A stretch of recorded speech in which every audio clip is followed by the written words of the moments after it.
صباح الخير لكل مشاهدين الام تي في. قد ايه اليوم مهم انه يكون في كتاب عم نقدر نستضيفهم بلبنان، وهن كتاب من شهرة عالمية. كاتب له فوق ال10 سنوات عم بيحتل البست سيلينج بوك بالنيويورك تايمز والواشنطن بوست وغيرهم، وهو امريكي ولكن من اصل ارمني.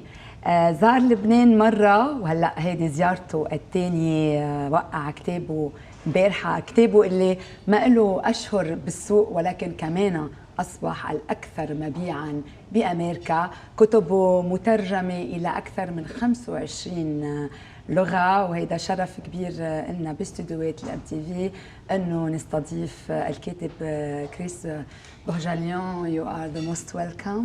It is a pleasure to be here. This is such a festive studio. Yeah, it is. Beautiful. We can feel Christmas around. Indeed. Thank you for having me. It's great to be in Beirut. It's great to have you here and to talk about your wonderful book. Thank you. Your latest book. Really, it's beautiful, The Sandcastle Girls. Thank you. And we will talk about it more. But I would like to introduce you to all the viewers. You know, we have viewers all around the world, not only in Lebanon and the Arab world. كريس بوهجاليان من مواليد الولايات المتحدة سنة 1961 من أصل أرمني، حائز على إجازة بالأدب الإنجليزي من أميرست كوليدج، ولديه مقالات عديدة جدا بعدد كبير من الصحف والمجلات، منها كوسموبوليتان وريدرز دايجست وبوستون جلوب سانداي ماجازينز. وأول كتاب له أصدره سنة 1988 بعنوان A Killing in the Real World، وأيضا صار أصدر روايته الثالثة Past the Bleachers سنة 1992، وأصبح سلسلة على تلفزيون هول مارك تشانل. كتابه ميد وايفز الرائع لقى نجاح عظيم جدا، واختارته سنة 1998 أوبرا وينفري على الأوبرا بوك كلاب، وأيضا أصبح الكتاب الأكثر مبيعا بنيويورك تايمز واليو اس اي توداي. وسنة 2001 أصدر كتب The Law of Similars of the Double Bind اللي حازوا كمان على جوائز وتصدروا المبيعات. Skeleton of Feast و Secrets of Eden أيضا كانوا الكتب الأكثر مبيعا كمان بين 2002 و 2005. واليوم رح نتحدث عن آخر كتاب له The Sandcastle Girls اللي كمان تصدر مبيعات من كم شهر لليوم، وكمان أوبرا وينفري كمان حطته بالأفضل كتاب للأسبوع. We can see that you are the favorite writer regarding Oprah Winfrey. She's always choosing your books to be in her book club and to be the book of the week, of the month, of the year. Oprah Winfrey is a delight. She's every bit as funny and intelligent in person as she is on television. And yes, I am very grateful to her for her taste in books. She is really a great woman. She is. She truly we is. love her in Lebanon, and she's really an example of generosity, and of course, she's a great lady. All your novels, Mr. Bohjalian, are bestsellers. Is it because of the subjects that you choose, such as homelessness, environment, and animal rights, and others? Or is it because of your style, because you are a great storyteller? Sometimes I think my books succeed in spite of their subject matter. Sometimes I write about subjects that people in the United States know nothing about. For example, midwives. Most people in the United States have their babies in hospitals. Mm-hmm. No one has their babies at home, and I wrote an entire novel about having babies at home. The Sandcastle Girls, my new novel, is of course a love story. Yeah, and a war story too. Yes, it's about the Armenian genocide, and unlike here, most of North America knows nothing about the Armenian genocide. My narrator, Laura Petrosian, in the novel calls it the slaughter you know next to nothing about. So I think my books, when they succeed, and I've written some terrible books, they don't always succeed. No. But when they succeed... they almost all succeed. Well, thank you, thank you.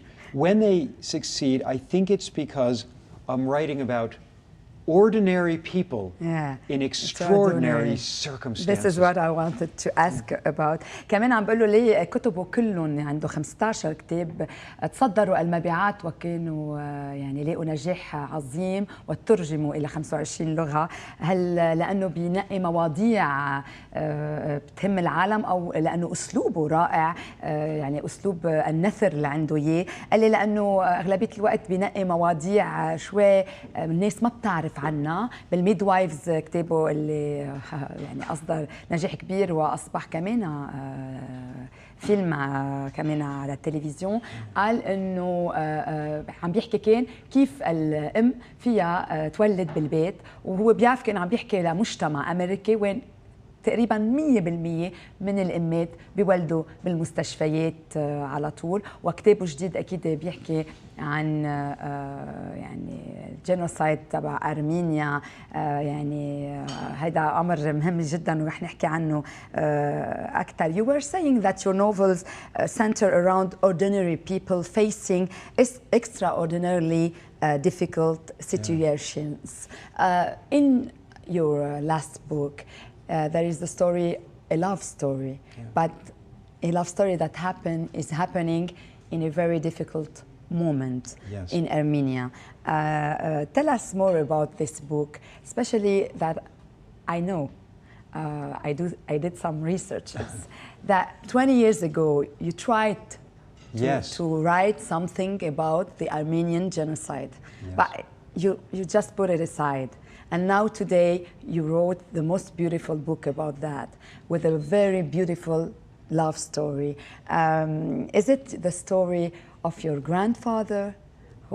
Is it the story of your father who just died a year ago? Is it somewhere your story? How much is it real and how much did you use imagination? You're absolutely right. I tried to write about the Armenian genocide 20 years ago and failed. It was a terrible book, and I knew that, so I never published it. I knew when I tried again if I was going to succeed, I needed a personal way in. My grandparents, Leo and Haigui Bohjalian, were Armenian genocide survivors. But like many survivors, they brought their secrets to their graves. We know bits and pieces, but not enough that I could write a novel about what they experienced in 1915.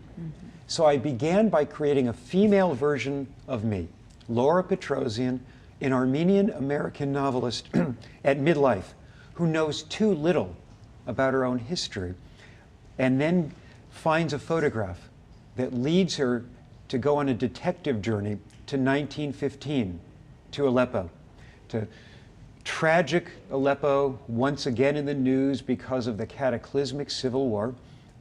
And in 1915, as she's learning her grandparents' story, she finds their love story in the midst of the horror. And I've always loved love stories like The English Patient or Atonement.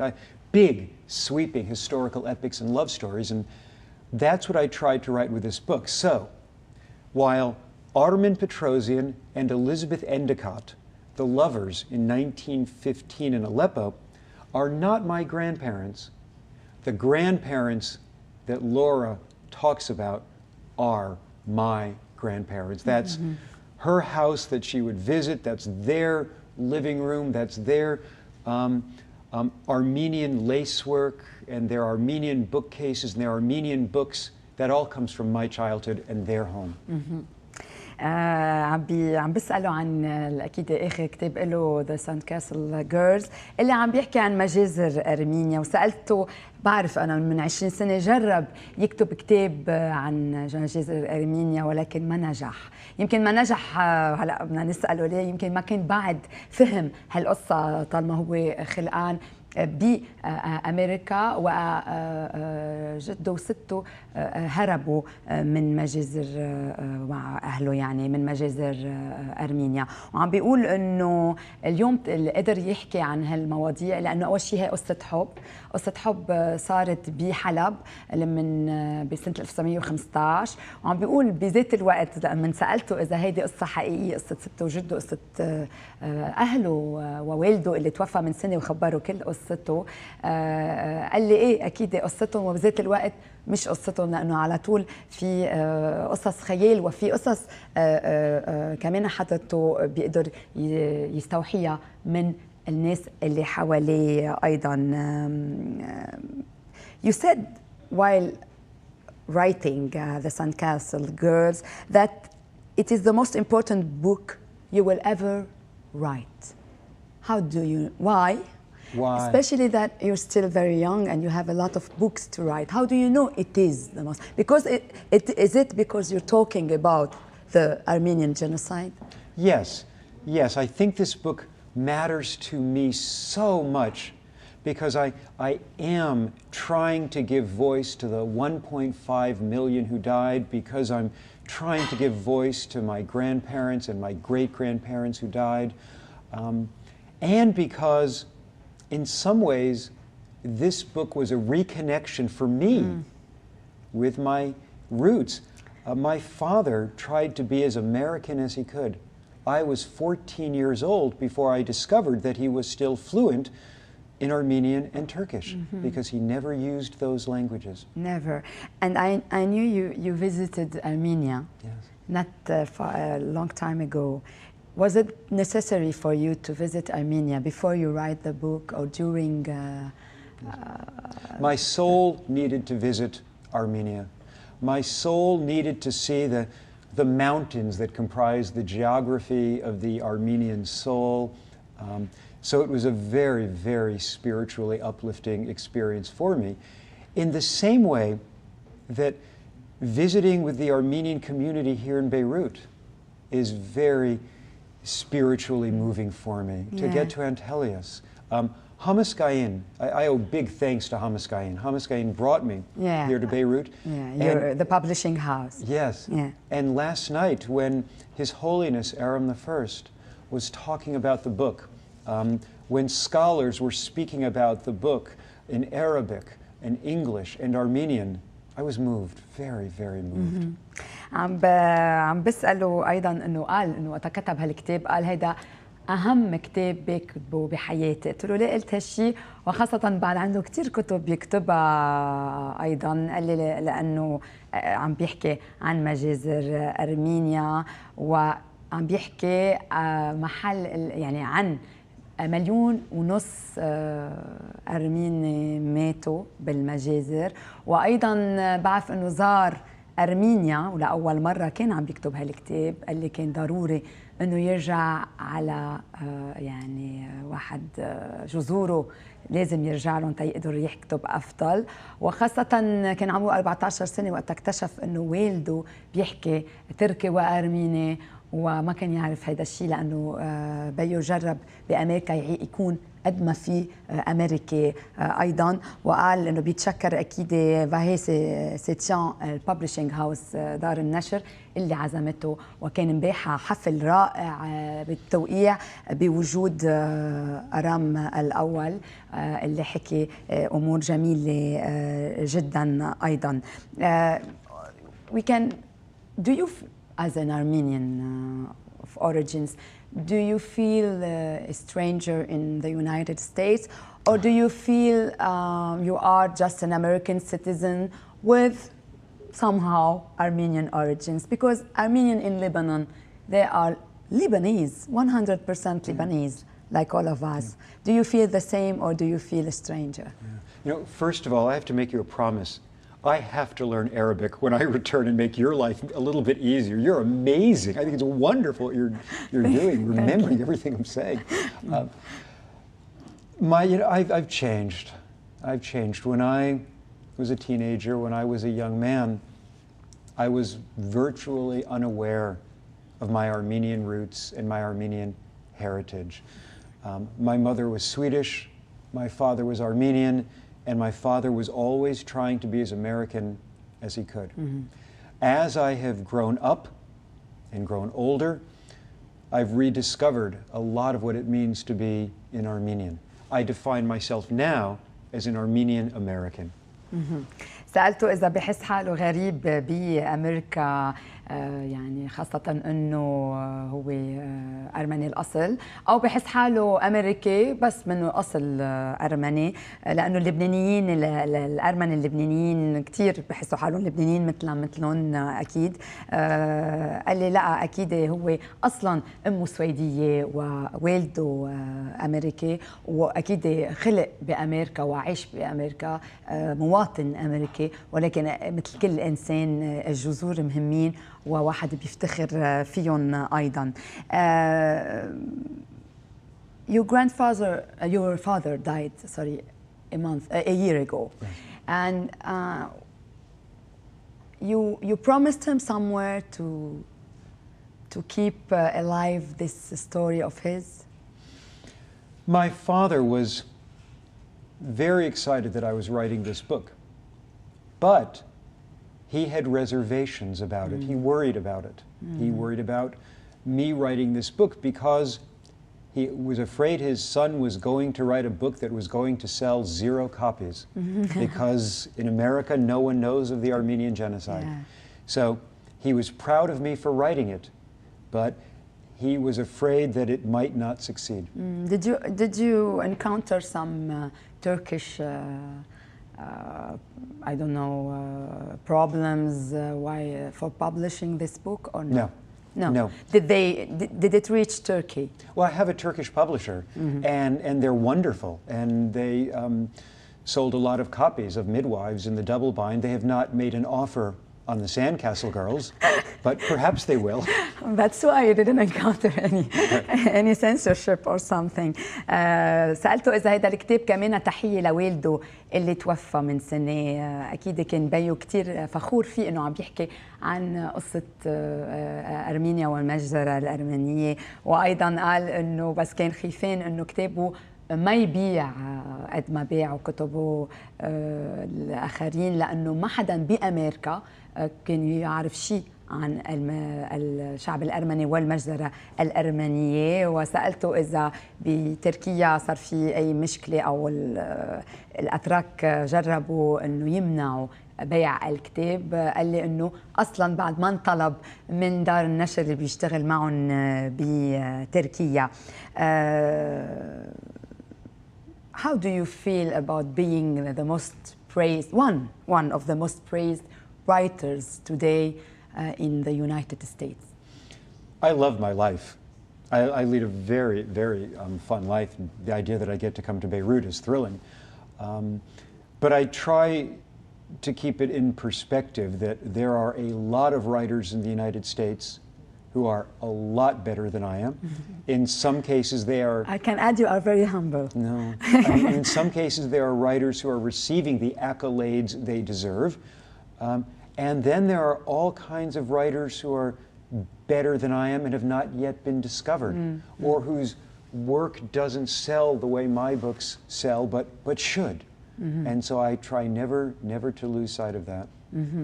سألته شو شعوره انه يكون من الكتاب الاكثر مبيعا بالولايات المتحده وبالعالم طالما مترجم الى 25 لغه. اكيد متواضع جدا مستر بوهجاليان، وبيقول انه هو من يعني في كثير كتاب اهم واعظم منه، وفي كثير كتاب كثير مهمين ولكن بعد ما اكتشفوا من هيك بعد ما وصلوا على هالشهرة كلها. We will come back to our nice discussion but after this break وقفة ونرجع. مشاهدينا الكرام، منتابع فقرة كتاب مع الكاتب الأمريكي المترجم عالميا كريس بوهجاليان. We were talking about your beautiful book, your beautiful career, how humble you are. What is your message today throughout your book to all Armenians around the world, and especially to Lebanese Armenians? Well, I think the message of the Sandcastle Girls is that there can be justice, and there should be justice, and that our story will live on. I was just speaking at an Armenian high school this morning, and one of the things the principal said that I thought, we are a proud people, and we need to take pride in our history, we need to take pride in our past, and we need to take pride in our future. And I loved that. I loved the notion that he was thinking about yesterday, and he was thinking about tomorrow and what it means. ترى شو رسالته لكل الأرمن من حول العالم وخاصة بلبنان؟ كان اليوم كان بمدارس وعم بيحاضر وعم بيشوف قد ايه في عندهم هالأرمن اللبنانية عندهم هالفخر يكونوا أكيد من أصل أرمني، وهذا أكيد فخر كبير. وأيضا عم بيقول إنه الرسالة من يعني من خلال الكتاب هو رسالة عدالة ورسالة أمل، وبتصور بدون عدالة وأمل ما في شعب، ما في وطن، ما في استمرارية. وهن من أكثر الشعوب اللي قدروا يأكدوا إنه الاستمرارية أهم شيء بالحياة أيضا. I know that you're leaving Beirut soon, and we were very happy to have you here. But you told me you would love to come back to Beirut. What do you feel? Do you feel, because we also experienced war for more than 30 years. It was like very small genocides every day. What do you feel something, a similarity between Lebanese people and Armenian people, this survival instinct that we have, this love for life and hope? I think that's beautiful. I think that's really so beautifully put. Yes, I think there is a parallel there, which might be one of the reasons why I'm so captivated by your city. I'm fascinated by the fact that it's so international, and I love that. I love that, for example, you speak at least 4 languages. I'm this pathetic American who speaks but 1, and that's humbling. And then here's the other thing that I think is so important about Beirut. I'm staying at the Phoenicia, which is right beside the Holiday Inn, the shell of the Holiday Inn from the war. I think every city in the world needs something like that Holiday Inn with its shell holes, just to remind us as human beings of the horrors we are capable of inflicting on one another, and then the beauty when you are going to some of the wonderful restaurants here, such as Al Mayas, which is one of my favorite restaurants in the world. And I'm so excited that the owners of Al Mayas just opened, their son and daughter, opened in Al Mayas near my neighborhood in New York City, which is heavenly for me. So we will not, if we go to New York, we know where to find you. You will, you'll find me at Al Mayas in New York.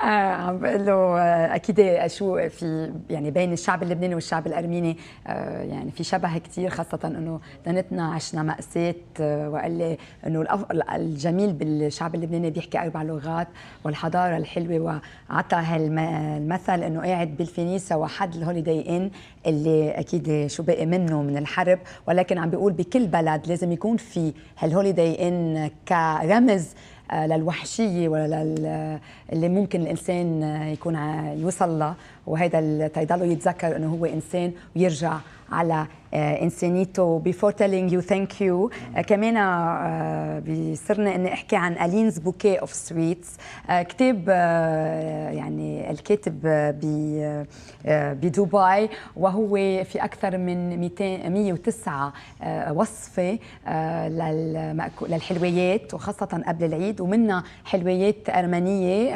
There is also Armenian recipes in this book.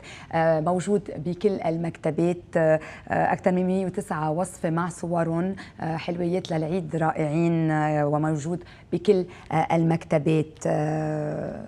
I want to thank you, Mr. Bohjalian, for this beautiful discussion. I think we can meet again. I hope so. When are you coming back to Beirut? I expect I will be back in Beirut in 2013. I don't know when, but I will come back. Yeah, with another 1 or 2 books. Well, with another book, for Well, sure. I know you are writing now a book. Yes. You are on a book. What do you feel when you write? Because you love to write, I feel, and you have always new books in. Well, as you know, as a writer, when you're involved in a book where you care about the characters, it's this wonderful escape, and you're immersed in this world. So it was so sad for me when I finished The Sandcastle Girls, because I missed Nevart and Hatoun and Elizabeth and Ottoman. All your characters. Heroes, all your characters. Anyway, thank you. Thank you for being here. Thank you for existing in this world and giving us beautiful, beautiful stories that are also our stories. Thank you. Thank you. This has been great. مشاهدينا الكرام فيكم تتابعوا على اللينك chrisbohjalian.com وتكتشفوا هالإنسان الرائع. أنا بشوفكم نهار الخميس وهلأ بننتقل لزميلتي كاتيا.